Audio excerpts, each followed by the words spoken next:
Formal nang inilunsad ng Department of Agriculture ang Farm to Market Road Transparency Portal. Sa pamamagitan nito, maaari nang makita ng publiko ang kompletong detalye ng bawat proyekto, kabilang ng eksaktong lokasyon, kontratista, halaga ng proyekto, petsa ng pagsisimula at pagtatapos. Nag-ugat ang paggawa ng Transparency Portal dahil sa isyu ng katiwalian sa bansa sa implementasyon ng mga flood control project. We are not just launching a web portal, we are restoring trust when public funds are spent to build real roads and not private fortunes.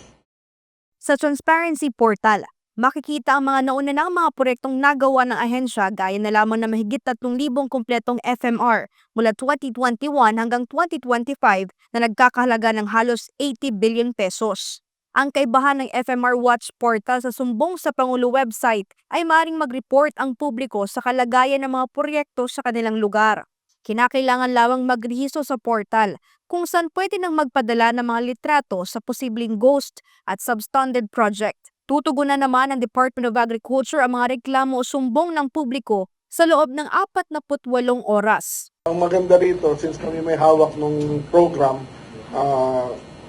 we will continuously develop this para maging mas efficient. Kasi pati dito, kasama din dito yung ila-live eventually, pati mga biddings So nakikita rin na wala yun dun sa of course, dun sa programa ng ating Pangulo. We will be as transparent as humanly possible, no?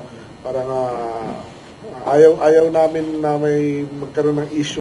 Mag-hire rin umano sila ng mga independent third-party auditors na siyang mag-certify kung ang mga proyekto ay naipatupad ng tama, ayon sa plano at alinsunod sa tinakdang pamantayan. Samantala, sinabi naman ng ahensya na sisimulan na nila ang konstruksyon ng Farm to Market Roads project sa buwan ng Abril. Ito ay sandaling makumpleto ang implementing guidelines.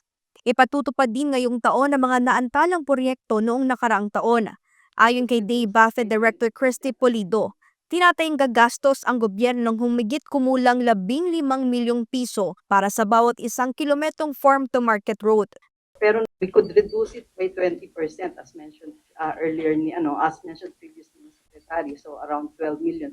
But then again, typical lang ito, yung flat yung kanyang terrain, maganda yung kanyang compaction doon, pero posible siya na tumaas pa rin siya depende sa pangangailangan ng lugar. Target ng BAFE ang 2,300 kilometrong farm to market roads gamit ang 33 bilyong pondo ngayong taon. Pero makikipagkonsulta muna ang ahensya sa samahan ng mga kontratista para sa pinal na costing ng mga proyekto kasabay na pakikipag-ugnayan sa mga lokal na pamahalaan para sa pagpapatupad ng mga ito. Para sa Diyos at sa Pilipinas kong mahal, ito si Sheena Torno, SMNI News.